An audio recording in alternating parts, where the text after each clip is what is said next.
Walking the reason to reserve, sir. I stand on mine that somebody gets double, but I'm not charged for it, that'd be all right, but we'll go ahead and do it. I'll just look at it like a little walk up to them. But, I did want to get the program started. If you haven't heard, we've got a great story. We've got John Blackman, I'm sorry, I didn't know. Well, John had a little bit of a family emergency. He ended up having to fly to New York today. But high technology is present in the Warren County Republic. We're going to have him spoken and his lovely wife is here. She's going to punch the buttons and bring Josh to us. I do want to tell you just a little bit about it. He's an associate professor of law at South Texas College of Law. That's my own yard. Of course, he wasn't even born whenever I was here in law school. We will roll that in. He specializes in constitutional law, the United States Supreme Court, and the intersection of law and technology. He's the author of two excellent books, and one of them is Unprecedented, the Constitutional Challenge to Obamacare. That was supposed to be mandatory reading for every Congress bill that we have. And the other one is Unraveled, Obamacare, Religious Liberty, and Executive Power. Josh was selected by Forbes magazine for the 30 under 30 in law. That is quite a distinct honor. And on policy, he was twice testified before the House Judiciary Committee on the constitutionality of executive action. It's too bad that he couldn't have liked to 2 or 3 of our federal judges in various places. Maybe they would have actually realized there is a constitution. I'm not talking about any specific judge. The rules of ethics say I can't be little of a judge. That's why I just know that there's 3 of them here. But John is an adjunct scholar of the Cato Institute, that's where the students institute. He's the founder and president of the Harlan Institute and the founder of Fantasy Students in the Supreme Court of the United States. And he is the internet, that is the internet's premier Supreme Court fantasy league. Didn't know if they had a fantasy league like that. That'd be pretty cool. Josh is the author of more than 30 articles in all the news journals, and his commentaries appeared in the New York Times, the Wall Street Journal, Washington Post, USA Today, the LA Times, and other national publications. I've been in all of those papers that wasn't good. He has an article as a Texas lawyer that states that the South Texas law professor has become the go-to guy for national media. Josh appeared as a guest contributor on the Fox Business News with Jobs, the Matt Patrick Show, News Now with Brian Neyman, and Michael Berry Show, just to name a few. And with that, we will bring Josh in with the technology. And if you don't hear it, we're going to work on the volume here. So just try to hold it down with all this is going on and really enjoy what Josh has to say.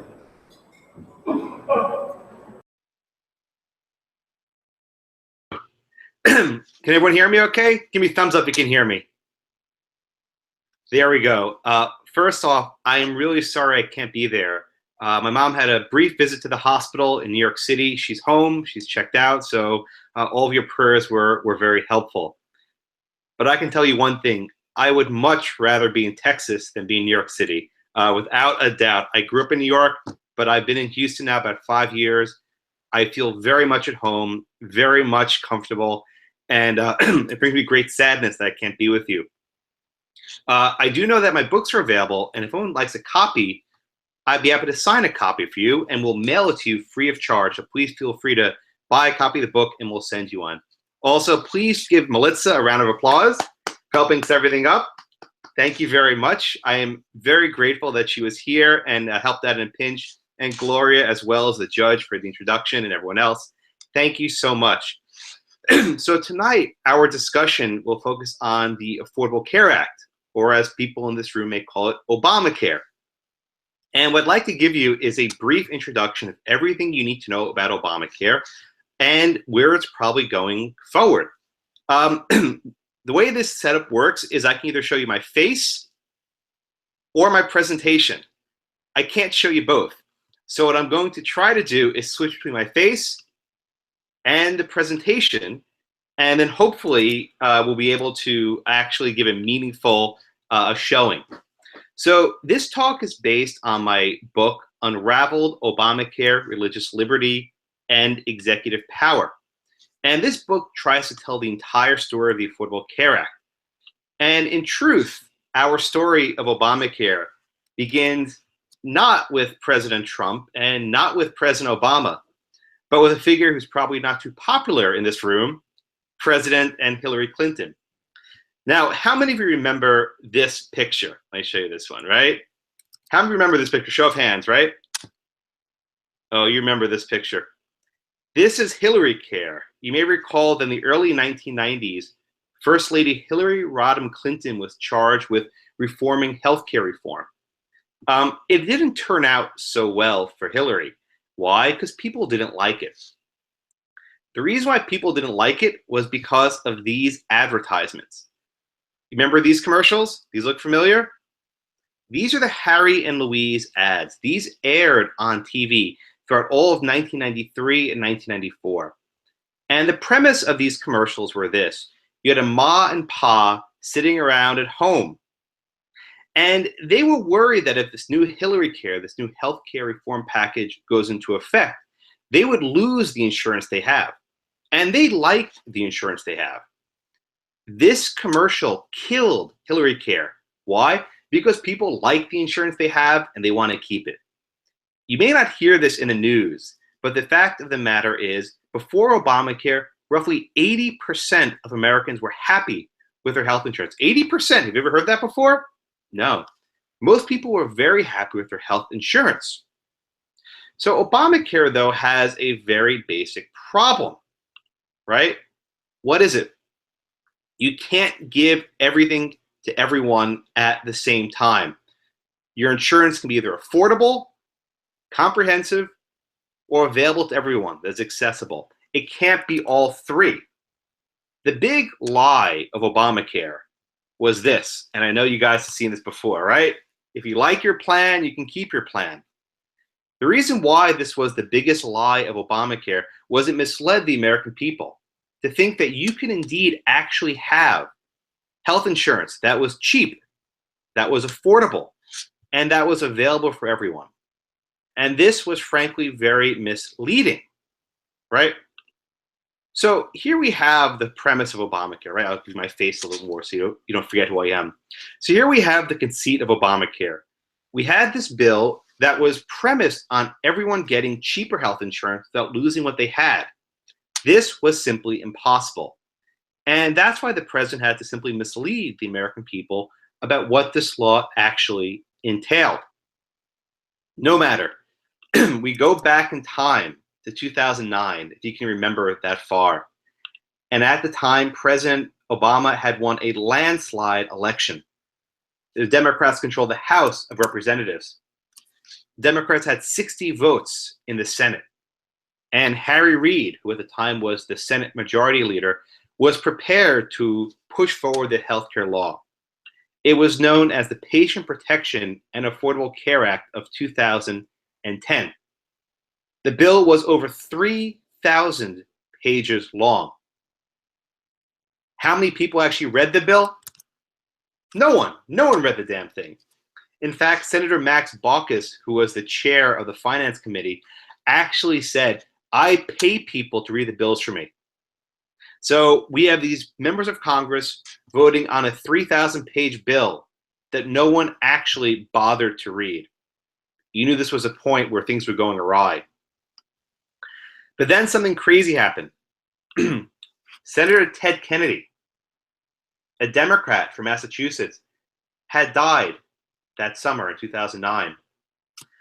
After Senator Kennedy passed away, the Democrats didn't have a 60-vote majority in the House anymore. I'm sorry, in the Senate anymore. They had lost their filibuster-proof majority. So as a result, the Democrats were in a pinch, right? How are they going to pass this massive law without 60 votes in the Senate? This task fell to the Speaker of the House. I'm sure a person who is very popular in this room.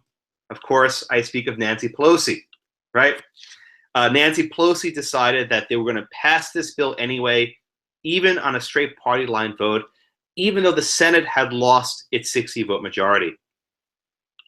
John Boehner, who was the House Minority Leader, could do little to stop this bill from going forward. And on March 23rd, 2009, I hope you guys can see this. This was the vote for Obamacare in the House. And you'll notice the vote. 219 Democrats voted for the law. 0 Republicans voted for this law. Indeed, the final vote was 219 to 210. Imagine this, right? The most significant piece of social legislation passed in a generation without a single vote of the opposite party, right? Now, a lot of people look at these numbers and say, well, the Republicans were being intransigent, right? Why were the Republicans not supporting Obamacare? I'll give you a very simple reason, my friends. Because, right, the reason why they weren't backing this was because they didn't want it, right? They did not want this bill. They didn't run on it. They didn't campaign on it. And this was not something they were looking to have. So as a result, we're stuck in this weird situation. We have this massive law that half the country didn't want. And now, nearly 7 years later, we're in this bizarre place where the Republican Party is trying to get rid of it. But you see a lot of Republicans have come to like Obamacare, and they want to keep it, which is making it harder and harder to go to repeal. But let's go back to 2010. President Obama signed the Affordable Care Act into law. You can see him smiling. He was very happy. He thought that the battle over healthcare reform was over. Not so fast. You see, the very first obstacle of Obamacare was the Constitution, a document that I'm sure the people in this room love and cherish, hopefully as much as I do. But if you don't, you'll get there. And if any of you ever want to come to my constitutional law class at the South Texas College of Law in Houston, please email me. You're welcome to visit my class anytime. Open invitation. Come on by. So here we have the constitutional challenge to Obamacare. And this was the subject of my first book, Unprecedented, the Constitutional Challenge to Obamacare.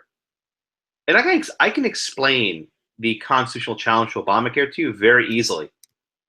Broccoli, right? Can the government make you buy broccoli? Now, what on earth does broccoli have to do with health insurance? Well, here's how Obamacare works. Obamacare is a strange law in that it makes you buy health insurance. You have a mandate to actually buy health insurance, right? Why are they making you buy insurance? Well, of course, if more people buy insurance, then maybe premiums will go down and we'll have a much better healthcare system. But if the government can make you buy health insurance to increase our healthcare coverage, can they also make you buy broccoli, right? We all eat broccoli? I don't like broccoli. Because of Obamacare, I cannot eat broccoli. Ask Melissa, it's true, I cannot eat broccoli. But in theory, at least, if we all eat broccoli, we'll be healthier. Can the government make you buy broccoli? This was the subject of a case that went all the way to the Supreme Court. Unfortunately for us, the vote in the Supreme Court did not go very well. The vote was 5-4, but not for us. Oh, Melissa messaged you had broccoli for dinner. I am very glad I wasn't there. That would not have been yummy. So the final vote for Obamacare was 5-4. But Chief Justice Roberts, who again was appointed by President George W. Bush, cast the deciding vote to save Obamacare. This was a very, very sad day for me. Every year that I teach this decision in class, I keep hoping maybe, just maybe, the court will come out differently, but it never happens. John Roberts cast the deciding vote to save Obamacare, and there's not much we can do about this. So after the Supreme Court's decision in the Obamacare case, it fell to Mitt Romney. Remember him? Mitt Romney to try to repeal and replace Obamacare. As I'm sure all of you remember, this did not go very well. In the election, President Obama beat Romney, and with that, Obamacare was on a steady footing, and President Obama was sworn into a second oath of office. Now, at the time, I thought that this would more or less be the end of the Obamacare battles, and that people would simply fall into line and start liking Obamacare. Not so fast. Because you see, what happened next was that a provision of the ACA, which is called the Contraceptive Mandate, actually indeed required employers to provide their workers with free access to birth control. This includes everything from the morning after pill to the IUD and Plan B. As you can imagine, some employers objected to being forced to provide birth control, namely the nuns. Yes, these are the little sisters of the poor. Under the original Obamacare mandate, if you can believe it, and it's hard to believe, the nuns were required to pay for the birth control of their workers. Now you may ask, why did nuns need birth control, right? I don't know. I don't ask the government. But the fact of the matter is, the government said you are not religious enough. Because the Little Sisters were not actually a church, they helped the senior citizens in their community, they weren't faithful enough. And as a result, the government did not give them an exemption. This was an unmitigated disaster because even liberals pounced on President Obama. And eventually, the government said, okay, nuns, you're not required to pay for the birth control. But I'll tell you what you have to do. You have to sign a piece of paper, right? You have to sign a piece of paper. And when you sign that piece of paper, we're going to now provide morning after pills through your insurance plan. You can imagine the nuns did not take this sitting down, and they challenged it in court. So the nuns got this sort of accommodation where they didn't have to pay for the birth control, but they were still required to provide it. Another store, which I'm sure you're all familiar with, you know Hobby Lobby, right? Hobby Lobby was actually required to pay for the birth control. And this case went all the way to the Supreme Court. But I want to talk for a minute, and because I'm in Texas, about the politics of Obamacare. Now, how many of you remember these commercials? Our Senator Ted Cruz, was all over the TV in the summer of 2013, calling on Congress to defund Obamacare, right? Remember these? Senator Cruz toured the country, going to city after city, urging the American people to defund Obamacare. Indeed, Senator Cruz gave a filibuster on the floor of the Senate for over 24 hours, calling on Republicans to defund Obamacare. This is one of my favorite pictures. If you can see it, he's holding a Dr. Seuss book, Green Eggs and Ham, which he read to his kids as a bedtime story from the Senate. I think that's pretty cool. But Senator Cruz's mission to get Republicans to defund Obamacare didn't quite go to plan. As a result of Cruz and other Republicans, the government failed to reach a budget. And with that, we had a full government shutdown, if you remember this. Because President Obama wouldn't agree with Republicans, there was a full government shutdown. And one of the clearest indications of this government shutdown is that the parks were closed. And one of the parks that was closed was the World War II Memorial in Washington, D.C. This was actually quite sad. You would often have these veterans of World War II fly to Washington, D.C. to see the memorial in their honor.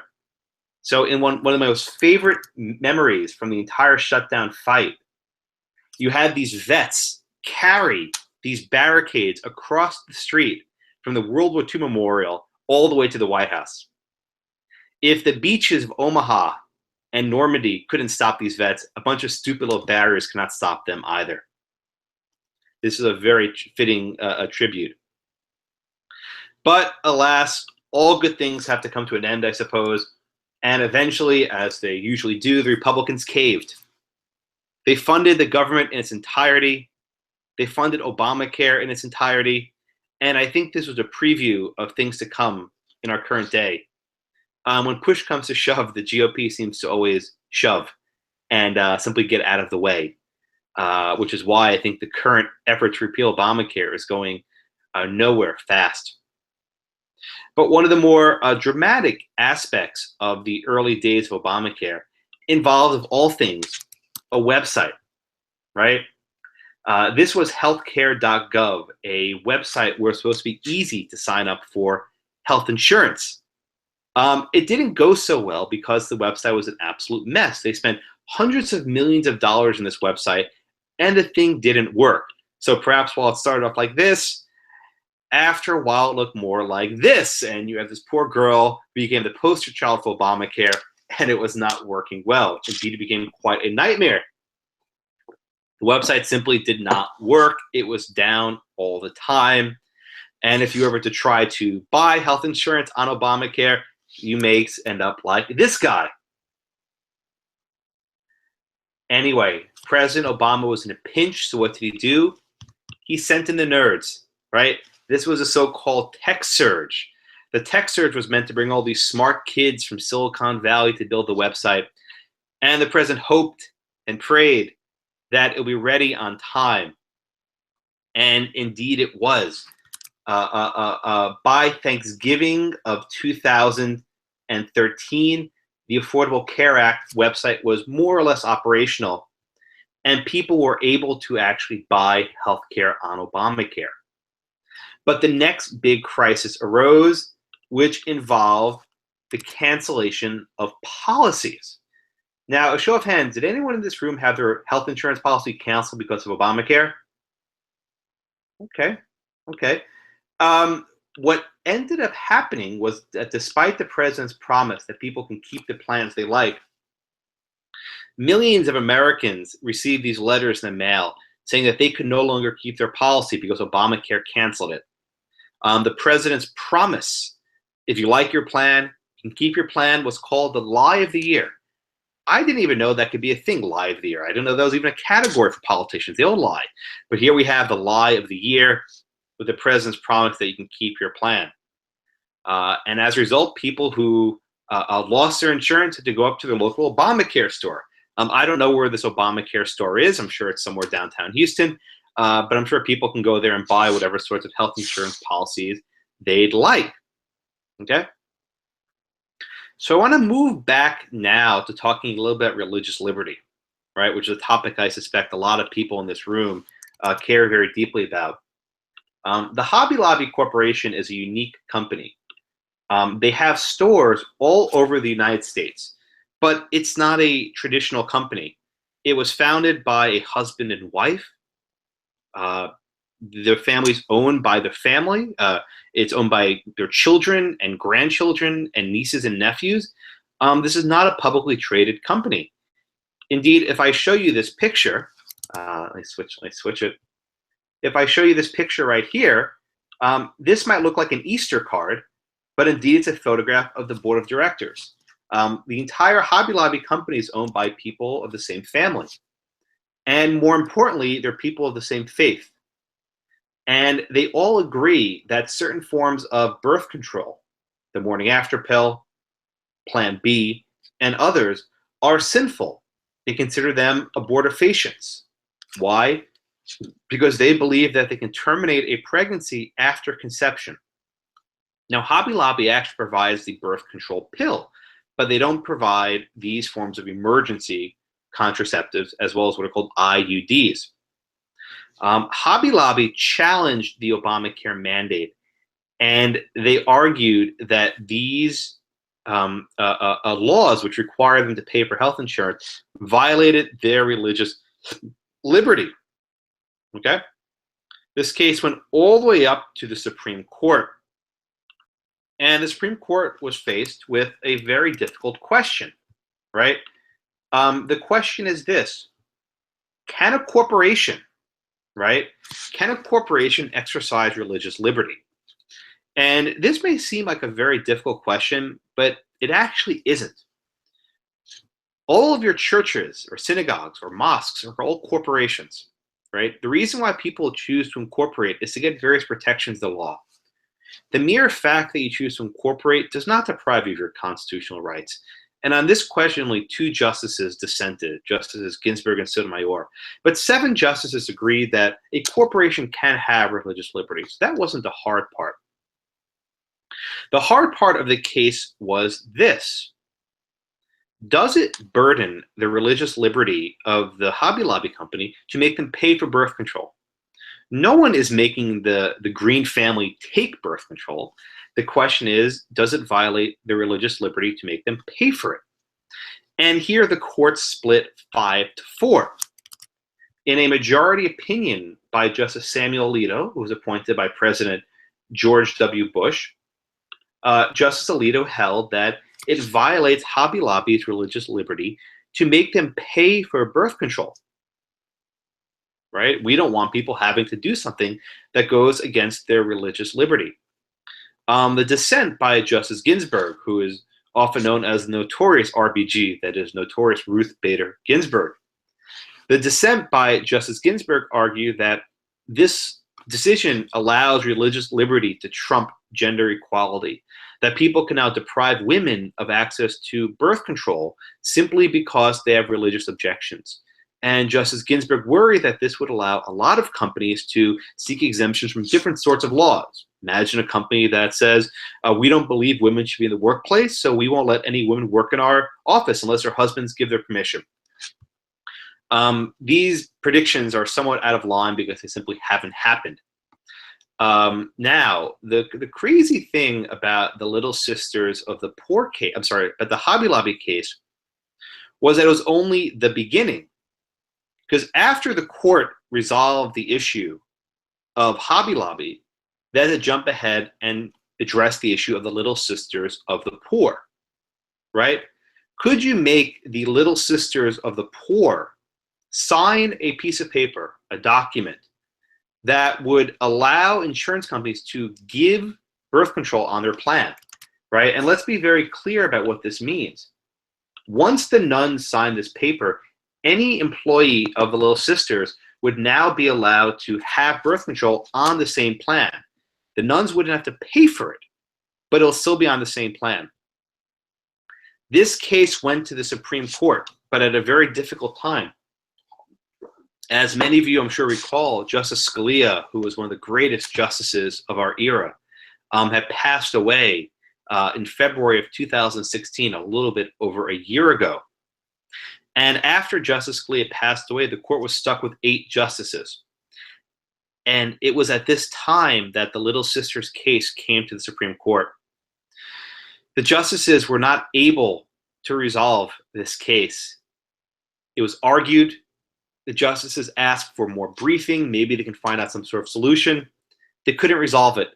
So what happened? They said, well, I'll tell you what. We'll send this back down to the lower courts, and maybe they can figure it out. But this was, as we say in football, a punt. The court simply punted it to the lower courts. Now, at the time, I fully expected Hillary Clinton to win the election, as I'm sure many people in this room did. And I said, well, then Hillary Clinton will appoint a new justice, and the new justice will rule against the nuns. The new justice will vote to uphold Obamacare. But then something crazy happened, right? As Donald Trump likes to remind us all the time. On November 8th, he won Michigan, and he won Wisconsin, and he won Ohio, and he won Florida, and he won North Carolina, and he won the election. And no one saw this coming, except maybe him. As a result, Donald Trump was able to appoint within his first 100 days Judge Neil Gorsuch to the Supreme Court. This is a good pick. I'm a fan of Judge Gorsuch. I think he'll do spectacular. So now the Little Sisters case will come back to the Supreme Court with a full bench and 9 justices, and Neil Gorsuch sitting there on the end. So I'm fairly confident that ultimately the Little Sisters will prevail. I'll be honest, in the best case scenario, the Trump administration can do one thing. Say, you know what, nuns, we'll leave you alone.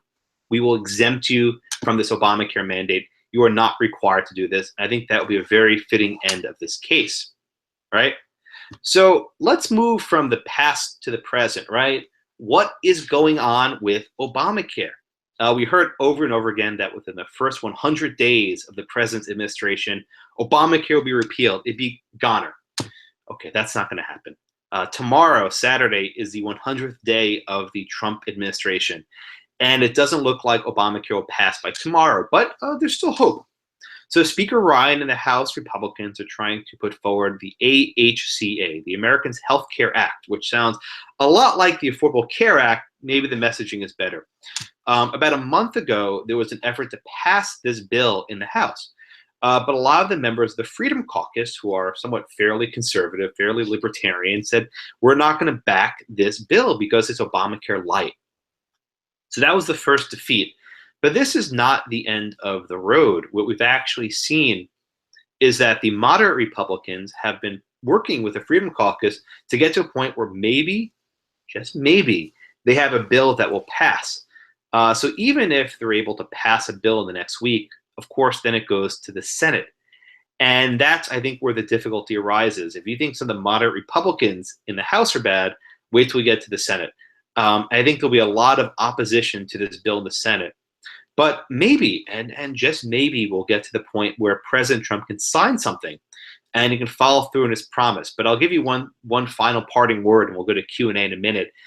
This bill is not a repeal of Obamacare, not even close. This does not bring us back to how things were before the ACA. It leaves in place a lot of the various regulations that exist, which help some people, and for a lot more people, make insurance more expensive. But I think we are moving forward with this progress, and maybe, just maybe, I'll be able to write a third book on Obamacare. My first one was called Unprecedented. The second one was called Unraveled. And the finale, I hope, will be called Undone. Thank you very much for your attention. I understand we'll be able to take some questions, and I look forward to some questions. Thank you so much.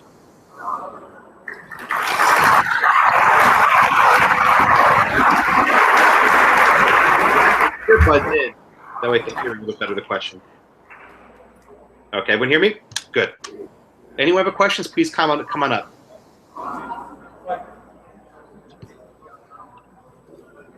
Okay, in order to have a Q&A, you're going to need to come up here so that you can face the computer. And when we pass, it's not going to provide computers are not bad. It's okay. So you need to ask the question. Come right up here so that you can have face while looking at the computer. Now, while I'm telling you that, the silent option is now closed. So if you're making this, you're out of luck. Anybody want to answer that question?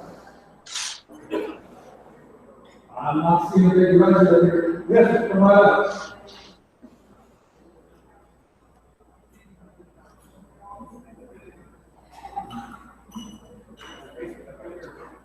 Face the laptop. Hey there. Hi, how you doing? I'm doing fine, and I appreciate your words. Can you tell us then what can be done to get rid of Obamacare and start fresh, or get back to something that we used to have in the past? Oh, what a good question. If you couldn't hear it, the question was, what can we do to get rid of Obamacare? So I'll tell you guys one thing. The new healthcare bill that is being developed by Speaker Ryan gives very powerful options for the states.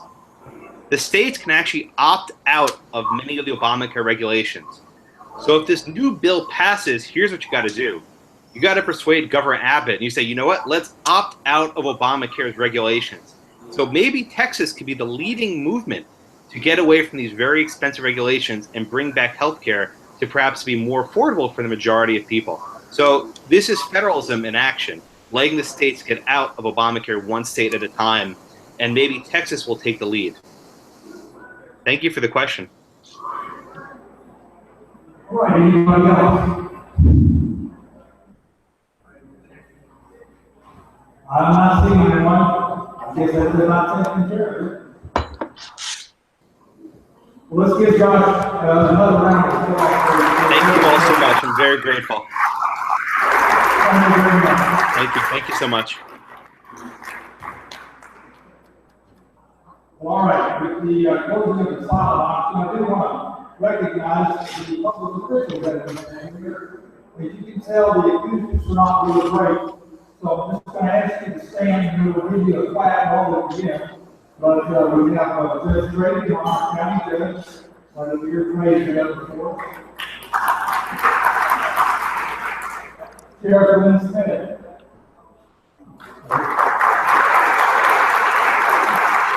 The Judge Harris here, Judge Charles Harris.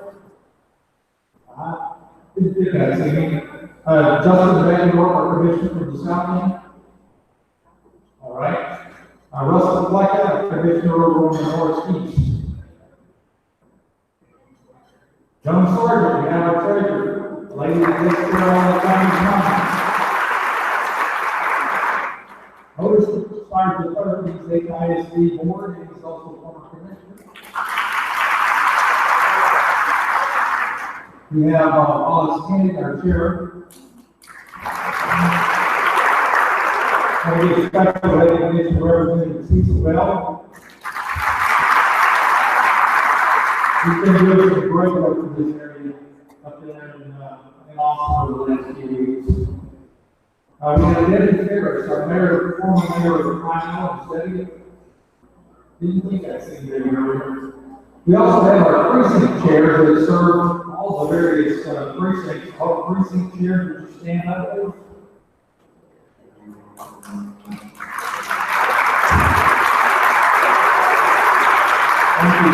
Thank you.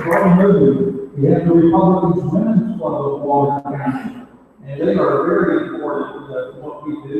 You don't want to think about the Republican women, they are the backbone of this party. With those ladies, please stand.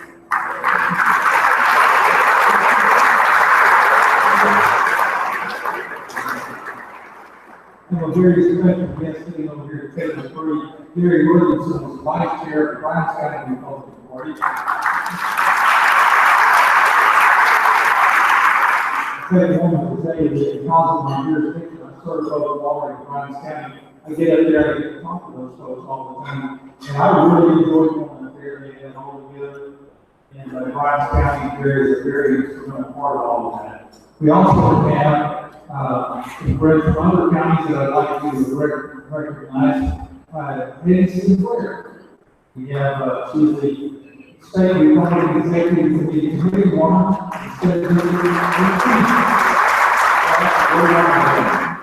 Larissa Plunzo. He's out of the Fort Bend County Government District Director for the Secretary of State. I tell you, if you don't keep up with what goes on in the Senate, Lois is the union of just about everything consequential that is going on in the Texas Senate these days. She's making a mark for our area. We really appreciate her. Thank you for being here with us. We've got J.C. Benton, the Republican Party Chairman of Fort Bend County.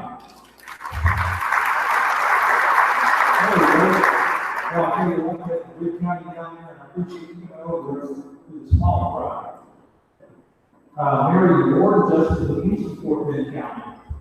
Debbie Ward. Missing that one, okay. Chris Anderson, now the Governor of Greg Abbott's office.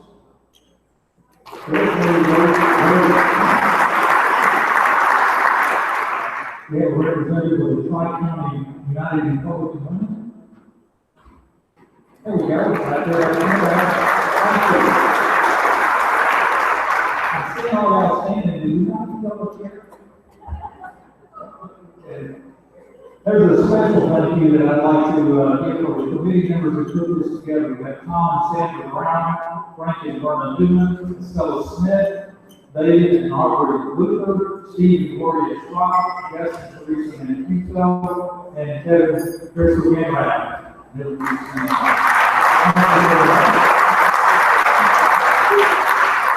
If I missed you, I'll take all of you and then I'll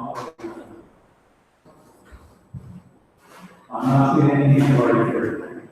Well, I'll tell you what, if you purchase a silent auction item, you'll be able to pick it up when this is over, but here's the requirements. You have to pay for it before you leave, so be sure to do that. Gloria, are we going to announce any of the winners? Oh, okay, all right. Then Kevin, I believe, is about to come up here and lead us in a gospel of America. So while he's getting ready to do that, I'll just have a couple of closing comments. We are at a crossroads, ladies and gentlemen. I want you to understand a lot of what Josh is saying is absolute truth. There is a crisis still going on.